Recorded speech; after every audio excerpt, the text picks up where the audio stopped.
Keir Starmer has hit a new record. No, it's not the number of gangs that he has smashed, but it is a new record for his net favourability rating. And by record, I mean the worst ever net favourability rating on record for the Prime Minister. All that Island of Strangers speech did was make Nigel Farage more popular and Keir Starmer less popular. YouGov have just put out some absolutely shocking new data from when they polled people this week on the 13th and 14th of May. That Island of Strangers speech was on the 12th on Monday, and in the couple of days after, when people were polled, it's fair to say Keir Starmer did not get more popular as he may have hoped. I mean, it was very clear with that Island of Strangers speech. He was desperately trying to bring some voters back from the Reform Party, but I do not think it works. I mean, I'm sure if you ask him, he'll say, oh, you know, our plan takes time. People will come back round and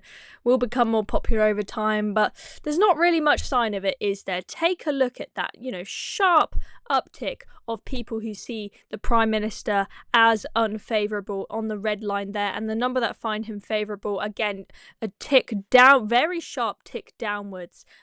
Fewer and fewer people seeing him as more favourable. And the last time that people were polled was a month before, 13th to 14th of April. And at that time, the percentage of people who rated Keir Starmer as unfavourable was 62%. That has now ticked upwards quite sharply to 69%. This means that overall, his net favourability rating is a absolutely shocking minus 46. Keir Starmer, well, he probably should start packing his bags, because when things get this bad, that's when people around you start planning their own leadership bids. And I'm not saying that's what I wish for, because Angela Rayner is probably who you'll get, who is even worse. But that very well could happen with things getting this bad. Now let's take a look at the breakdown of this, and we can see that where he is really losing support is by Labour voters, by people who voted for the Labour Party in the 2024 general election. Now you can see the two sets of data here are only 1 month apart. You've got 13th to 14th of April and then 13th to 14th of May, so 1 month apart. And just take a look at the section there that says 2024 Labour, and you can see that purple bar there, 62% of people that voted Labour in the 2024 election said 1 month ago that they had a favourable view of Keir Starmer. That has dropped dramatically to only 45%, and then you can consequently see there with the unfavourable bar, it's gone up from 33% of 2024 Labour voters a month ago seeing him as unfavourable to 50%. Okay, you've now got more people who voted for Labour at the 2024 general election have an unfavourable view than a favourable view of Keir Starmer. This is absolutely shocking. And what's happened to his rival Nigel Farage? Well, I hate to break it to you, Keir Starmer, but he's actually gotten even more popular, and there's still been a lot of rumbles going on with this Rupert Lowe saga, and whatever you think of it, very clearly it hasn't really had a negative impact on the Reform Party. Clearly the local elections showed that, but this just only shows it even more. So as you can see, an uptick on the purple favourable line and a downtick on the unfavourable line. So Nigel Farage becoming even more palatable to voters. Now, of course, that still gives him a minus 27 negative net favourability rating, but it's very much moving in the right direction. And let's again look at this breakdown of where this switch is coming from. And it looks like for Nigel, this increase in his favourability rating is coming from all parties. It's not, it used to be just ex-Conservative voters that were flipping to Reform, but now it is all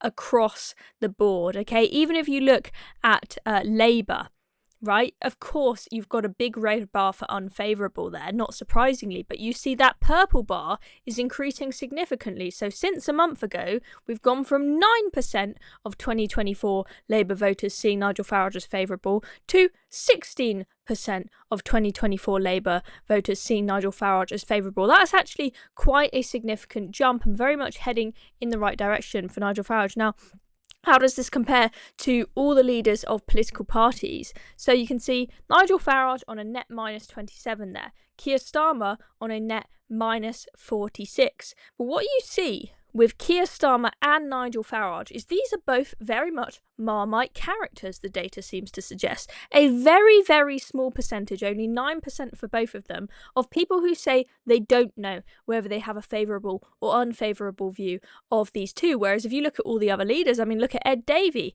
He's got net -8, but actually the percentage of people that see him as favourable is less than Nigel Farage, right? Only 26% having a favourable view of Ed Davey, but then a whopping 41% just saying, I don't really know. And I kind of understand why, because I don't really know what the Lib Dems policies are, because all I see is Ed Davey mucking about on paddleboards and hobby horses, so he hasn't really got any horrible policies for me to absolutely despise. So, and very interesting to see that Nigel Farage, yes, he's got a net favourability rating of -27, but the percentage of people that have a favourable view of him, 32%, that is the highest of them all. That is quite something.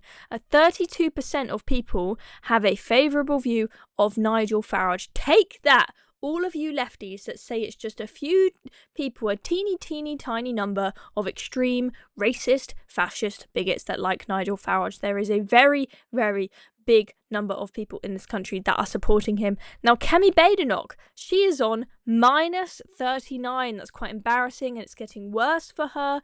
Has been getting worse recently, and you can see only 16% seeing her as favourable, of quite a significant number, 28% saying they don't know, and then 55% having an unfavourable view of her, even if you just break it down to amongst conservative voters not really seeming very impressed with Kemi Badenoch. Could we have another Tory leadership election soon? Honestly, I wouldn't be surprised. It would be ridiculous because they've had so many, but it honestly feels like it's heading that way. Anyway, that is the latest on the new polling that has come out. Keir Starmer, it's not going well for him. How much longer do you think Keir Starmer has as Prime Minister? Do you think that he will be booted by others like Angela Rayner? Let me know in the comments below. Anyway, I'm Chloe Dobbs. Thank you very much for watching this video. Make sure you subscribe to the Reason channel so you don't miss out on any more videos.